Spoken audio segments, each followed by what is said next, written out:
সংসার করতে গেলে সব মেয়েরাই কিন্তু পারে না। আর সব মেয়েরাই কিন্তু ভালো বউ হতে পারে না, ভালো শাশুড়িও হতে পারে না। সংসার করার মতো যোগ্যতাও তার থাকা চাই। আসসালামু আলাইকুম, কেমন আছেন সবাই?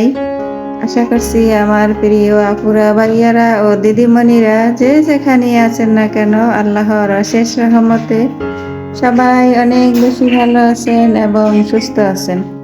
আলহামদুলিল্লাহ, আমিও আমার পরিবারের সবাইকে নিয়ে ভালো আছি। এই তো আবার হাজির হয়ে গেলাম নতুন দিনের নতুন একটা ভিডিও নিয়ে। আশা রাখতেছি আমার আজকের ভিডিওটিও আপনাদের কাছে ভালো লাগবে ইনশাআল্লাহ। তো এই যে দেখুন, প্রতিদিনই তো আমার কাজকর্ম আপনাদের মাঝে শেয়ার করছি। আজকে নিপার কাজকর্ম আপনাদের মাঝে তুলে ধরলাম। এই তো আমরা বউ শাশুড়ি মিলে এভাবেই আমাদের সংসারের কাজগুলো প্রতিদিন করে থাকি। এই তো আমরা ক্যামেরায় চা নাস্তা করা হয়ে গেছে। এখন এই তো নিপা সুন্দর করে ডাইনিংটা গুছিয়ে তারপরে এই যে দেখুন পুরো ঘরটা মোছা শুরু করে দিয়েছে। আর আমি ভিডিও শুট করে নিতেছি আপনাদের মাঝে শেয়ার করার জন্য।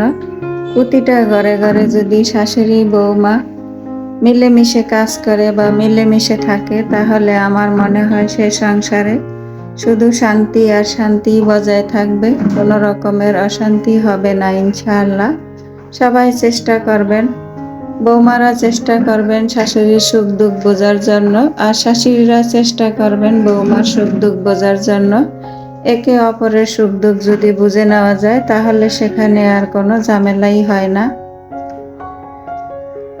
দেখা যায় কি অনেক সময় শাশুড়ি মায়েরা একটু কঠোরভাবে কথা বলে, সেখানে দেখা যায় আবার বৌমারা একটু মন ক্ষুণ্ণ হয় বা ভুল বোঝাবুঝি হয় না। এটা কিন্তু করা যাবে না।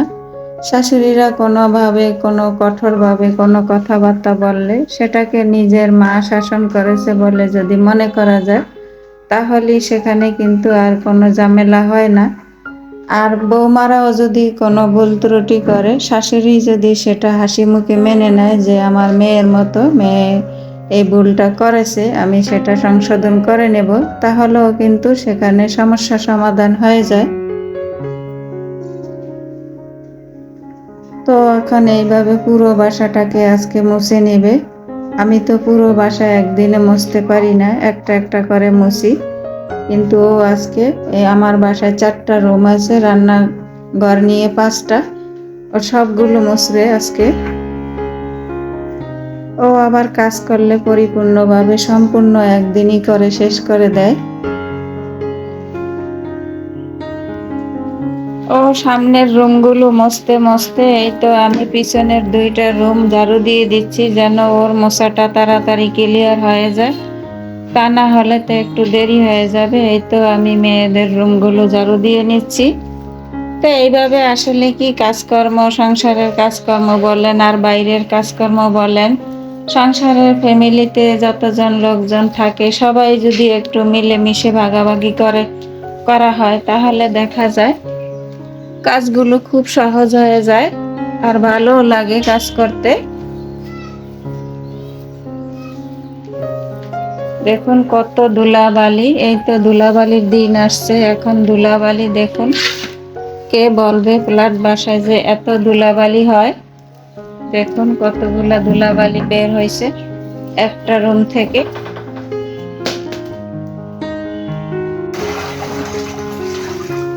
আমি এখন চলে আসলাম কিচেনে। নিপা একটু রেস্ট নিচ্ছে ঘরগুলো মুছে। এই যে সামান্য কিছু থালা বাটি আছে, এগুলো একটু আমি মাজা ঘষা করে নেব। বেশি কিছু নেই, যতটুকু আছে ততটুকু আর একটু মেজে ঘষে নিতেছি ক্লিন করে। তা আসলে এটাই কিন্তু দুনিয়ার নিয়ম, বাস্তব জীবন। সবাই সবাইকে বুঝতে হবে। একা যদি আমারটা আমি 16 আনা বুঝি আর অন্যেরটা 4 আনা না বুঝি, তাহলে সেখানেই যত সমস্যা দেখা যায়।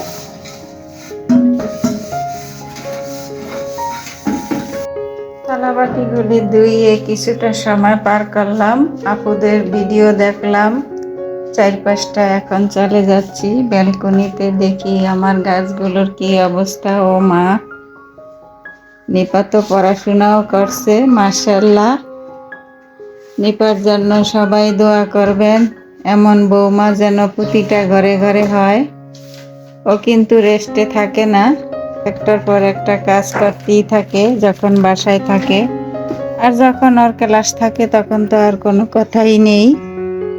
তো সেই জায়গা থেকেই বলছি, বৌমা শাশুড়ি সবাই সবার সুখ দুঃখ বুঝে নেবেন। মনের অনুভূতিগুলো বুঝলেই কিন্তু সেখানে তার মূল্য থাকে।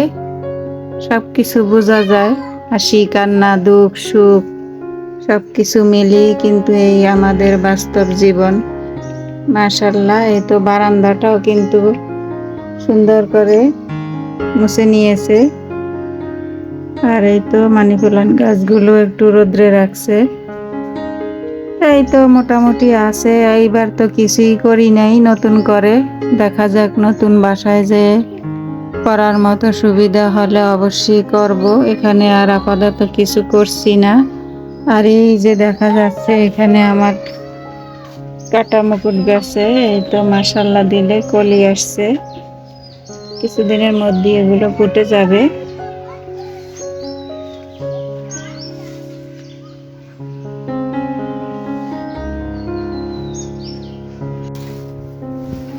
এরই ফাঁকে কিন্তু সবজিওয়ালা চলে এসেছে। আর এই যে সবজিওয়ালা বাইর থেকে 2 আটা লাল শাক নিয়েছি, 3 আটা 40 টাকা বলছে। তো আমাদের 3 আটা লাগবে না, সেই জন্য আমি 3 আটা নিলাম না। এখন মনে হচ্ছে না নিয়েও ভুল করছি। 2 আটা লাগছে 30 টাকা আর 3 আটা বললো 40 টাকা, যে 5 টাকা ছাড় 3 আটা নিলে। আর হাফ কেজি সিম রাখছি, সিমগুলো একদম টাটকা, শাকগুলো টাটকা, ভালোই লাগতেছে। তো আমি কিন্তু সবসময় এইরকম করেই আমার সংসারটা চালাই। আমি ডেইলি বাজার করি ঘরে বসে, শাক সবজি, শুধু মাছটা 3-4 দিন পর পর কিনা হয়, যেহেতু আমাদের বাজার একদম কাছে। আর প্রতিদিন কিন্তু মাছ বাজার করতে ভালো লাগে না, কাটা বাছা। যেহেতু আমরা ফ্রিজের জিনিস খাই না, সেই জন্য আমাদের বাজারগুলো এভাবে করা।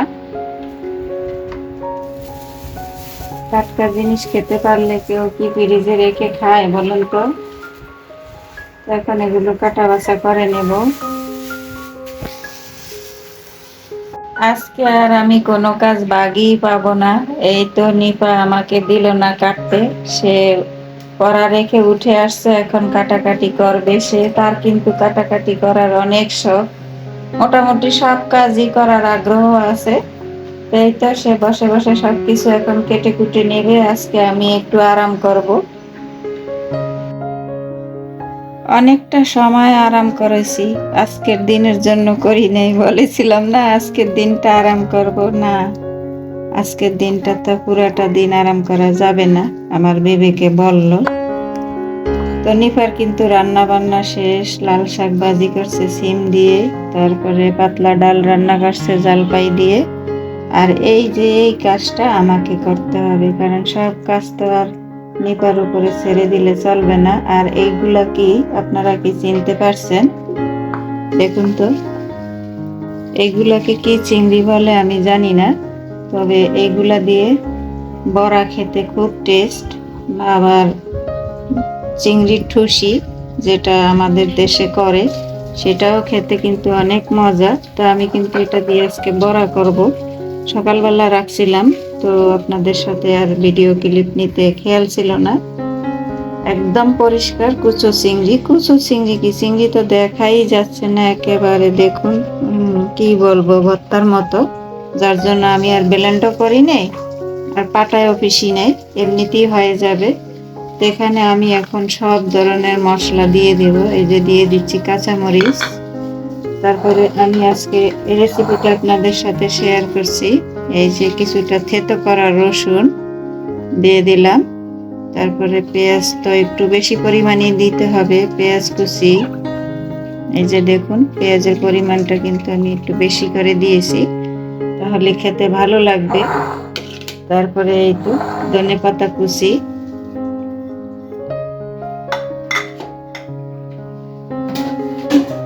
তারপরে এক এক করে গুঁড়ো মশলাগুলো দেব, একটু হলুদ গুঁড়ো দেব। এই যে আমি দিতেছি, আপনারা দেখতে থাকুন, আমি আমার পরিমাণ মতো দিচ্ছি। তা আসলে প্রতিটা সংসারে হচ্ছে কি, বউ শাশুড়ি বলেন আর ছেলে মেয়ে বলেন, যদি প্রত্যেকের সাথে প্রত্যেকের আন্তরিকতা থাকে, তাহলে আমি মনে করি সেই সংসারে শান্তি বিরাজ করবে। তো এটা অনেকেই বোঝে না, অনেকের সংসারে দেখা যায় ঝামেলা একটার পর একটা লেগেই থাকে। ছেলেরা বলেন, ছেলেরা হচ্ছে পুরুষ মানুষ, ছেলেরা বাইরে ইনকাম করে, বাইরে ইনকাম করার জন্য তারা সেই ভোরে যায়, সন্ধ্যায় আসে বা কেউ রাত্রে আসে, অনেকটা পরিশ্রম করে তারা বাইরে থেকে ইনকাম করে আইনা দেয় বাসায়, ঘরে স্ত্রীর হাতে দেয়, মায়ের হাতে দেয়। তো এগুলা মেনটেন করার দায়িত্ব কিন্তু ঘরের গৃহিণীদেরই। তো এই ঘরের গৃহিণীদের বলতে, যখন যে দায়িত্বে থাকে সংসারে, কোনো সংসারে শাশুড়ি থাকে, কোনো সংসারে শ্বশুর থাকে, কোনো সংসারে বাসুর থাকে, সব সংসারে তার একজন দায়িত্ব নেয় না, পায়ও না। দায়িত্ব নেওয়াও কিন্তু একটা বড় কঠিন ব্যাপার। তো আমি সেই জায়গা থেকে বলছি, যে দায়িত্ব নেয় তার একটু ঝামেলা বেশিই হয়। তো সবাই সবাইকে যদি একটু বুঝে শুনে চলাফেরা করা যায়, তাহলে আমার মনে হয় সেই সংসারটা খুবই সুন্দরভাবে চলে, ভালো লাগে, শান্তি থাকে। যেমন ধরুন, এই যে সেদিন একটা ভিডিও দেখলাম আমি, বলক উইথ নাজু, নাজু আপু তার শাশুড়ির যেভাবে সেবা যত্ন করলো দেখছি ভিডিওতে, একটু শেয়ার করেছে। তো এইরকম প্রত্যেকটা ঘরে ঘরে যদি নাজু আপুর মতো এমন বউ থাকে, তাহলে কোনো শাশুড়িরই শেষ বয়সে কষ্ট হয় না আমি মনে করি, আর বৃদ্ধাশ্রমেও যেতে হয় না। তো সেদিক থেকে কিন্তু ছেলেদেরও অনেক ভূমিকা থাকতে হয়। ছেলেরা যদি একটু বউদেরকে বলে যে আমার মায়ের এভাবে এভাবে সেবা করতে হবে, কেয়ার করতে হবে, তাহলে সেখানে কিন্তু আর ছেলের বউরা সেই রকম কোনো প্রশ্রয় পায় না, সব সময় কিন্তু কেয়ার করতে বাধ্য। সত্যি বৃদ্ধ বয়সে কিন্তু বাবা মা একেবারেই অসহায় পড়ে, তাদের জীবন সঙ্গিনী বলতে আর কেউ থাকে না। তো এরকম অনেক আছে বাস্তবে। এই তো আপনাদের সাথে কথা বলতে বলতে দেখতেই তো পেয়েছেন, সব কিছু দিয়ে কিন্তু আমি চিংড়িগুলো মেখে নিয়েছি। এখন বাইন্ডিং এর জন্য একটু চালের গুঁড়ো দেব, আমার খেয়াল ছিল না, এখন দিয়ে দেব।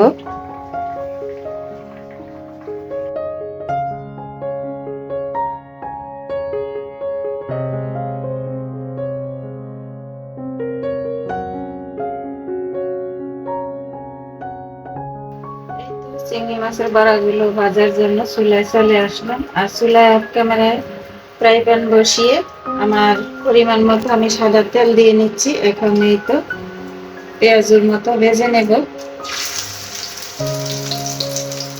এই খাবারটা কিন্তু অনেক মজার একটা খাবার, যদিও সামান্য, কিন্তু খেতে অনেক মজা। যদিও সাধারণ একটা খাবার, কিন্তু খেতে অনেক মজা। কেউ যদি না খেয়ে থাকেন, তাহলে একবার হলো ট্রাই করে দেখবেন, ভালো লাগবে ইনশাল্লাহ। আমরা তো প্রায়ই খাই। আর ওই যে বলেছিলাম না একটা কথা, যে চিংড়ি মাছের খুশিও করা যায়, নারিকেলের ঝোল করে আমরা চিংড়ি মাছের খুশি বলি। সেই ঝোলের মধ্যে ছেড়ে ছেড়ে রান্না করি, খুবই একটা মজার খাবার। যদি কখনো করা হয়, তাহলে অবশ্যই আপনাদের সাথে শেয়ার করব। এই তো প্রথম পর্যায়ে দিয়ে দিলাম। এই তো এখন উল্টিয়ে পাল্টিয়ে ভেজে নিতেছি, এক পিঠ হয়ে গেছে, এই যে উল্টিয়ে দিচ্ছি। তো এটা কিন্তু বেশি তেলও ব্যবহার করা লাগে না এগুলো ভাজার জন্য। এই যে দেখতেই পেয়েছেন কতটুকু তেলের মধ্যে আমি ভেজে নিতেছি। আর মিডিয়াম আঁচে ভাজতে হবে, বেশি জাল দেওয়া যাবে না, বেশি জাল দিলে দেখা যায় কি উপরে পিঠ পুড়ে যায়, ভিতরে হয় না। এই যে দেখুন কি সুন্দর কালারটা চেঞ্জ হয়ে গেছে।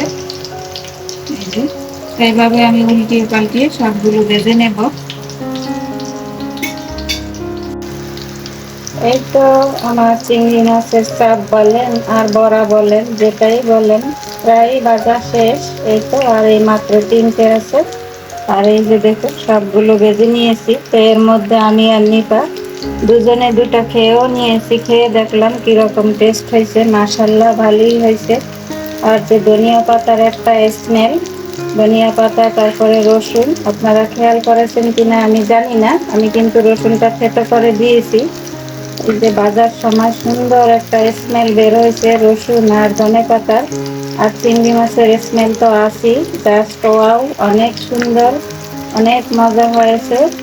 তো আলহামদুলিল্লাহ আমাদের আজকের দুপুরটা এই দিয়ে চলে যাবে। চিংড়ি মাছের বড়া, লাল শাক ভাজি, পাতলা ডাল, আর আপনাদের ভাইয়া তো অফিসে আছে আর ছেলে ট্যুরে গেছে, তো সে তো আর আজকে আসবে না। তো আমার প্রিয় আপুরা, ভাইয়ারা, দিদিমণিরা, জানি না এই পর্যন্ত আমার সাথে কে কে আছেন। তো ভিডিওটি দেখতে দেখতে যদি ভুলে গিয়ে থাকেন লাইক দেওয়ার কথা, তো প্লিজ ভিডিওতে একটা লাইক দিয়ে দেবেন। সবাই সবাইকে একটু সাপোর্ট করবেন, তাহলে আমরা একসাথে সবাই এগিয়ে যেতে পারবো ইনশাআল্লাহ। আর আজকে কিন্তু আপনাদের মাঝে আমি অনেক বড় বড় কথা বলে ফেলেছি। আমার কথার মধ্যে যদি কোনো ভুল ত্রুটি হয়ে থাকে তো প্লিজ ক্ষমা সুন্দর দৃষ্টিতে দেখবেন। যাদের বাবা মা বেঁচে আছেন তারা কেয়ার করবেন, যাদের শ্বশুর শাশুড়ি বেঁচে আছেন তারাও একটু তাদেরকে কেয়ার করবেন, কারণ আপনি আমি সবাই একসময় বৃদ্ধ হব, কেউই কিন্তু যৌবন জীবন থাকবে না। সবারই একটা পর্যায়ে গিয়ে বৃদ্ধ অবস্থায় দাঁড়াতে হবে। তো সেই দিক থেকে বলছি সবাই প্রতি খেয়াল রাখবেন, ঘরের গুরুজনদের প্রতি, তাহলেই দেখবেন আপনার মনেও শান্তি পাবেন। যাদের প্রতি কেয়ার করবেন তারাও শান্তি পাবে, আর আপনার সংসারটাও শান্তিতে ভরপুর থাকবে। ইন্ডাকশন ওভেনটা আমার যে পাশে রাখা, সে পাশে আমি দাঁড়ালে অন্ধকার দেখা যায়, তো সেই জন্য এই তো আপনাদের মাঝে আরও একবার শেয়ার করিয়ে দিচ্ছি। দেখুন কতটা সুন্দর কালার হয়েছে। আর এই যে আমি একটা ভেঙে দেখাচ্ছি, ভিতরটা সফট আর উপরটা একদম মুসমুসে, খেতে অসম্ভব মজাদার। কেউ যদি এভাবে না খেয়ে থাকেন একবার হলো খেয়ে দেখবেন, ভীষণ মজার একটা খাবার। তো আমার ভিডিওটি আজ এই পর্যন্তই, দেখা হবে আবার নতুন কোনো ভিডিওর মাধ্যমে। সেই পর্যন্ত সবাই ভালো থাকবেন, সুস্থ থাকবেন, নিরাপদে থাকবেন। আল্লাহ হাফেজ, আসসালামু আলাইকুম।